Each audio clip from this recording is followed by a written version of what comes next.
రామ్ గోపాల్ వర్మ ఈ మధ్య పోర్న్ సినిమాల మీద పడ్డాడు. ఇప్పటికే జీఎస్టీ పేరుతో ఓ వీడియో తీసి దేశం మొత్తంలో సంచలనం సృష్టించాడు. దీని మీద మహిళా సంఘాలు కూడా తీవ్ర స్థాయిలో విమర్శలు వచ్చాయి. వర్మ తీసిన పోర్న్ సినిమాపై కేసు పెట్టి ఆ వీడియోను కూడా వెబ్సైట్ నుంచి తొలగించారు.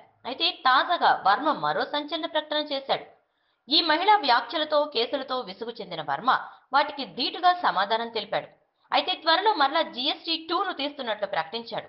అయితే ఈసారి 4 గోడల మధ్య కాదు, నలుగురి మధ్య బహిరంగ ప్రదేశంలో అందరూ చూస్తూ ఉండగా ఈ సినిమా చిత్రీకరిస్తానని ప్రకటించేశాడు. దీంతో మరో వివాదం తెర మీదకొచ్చింది.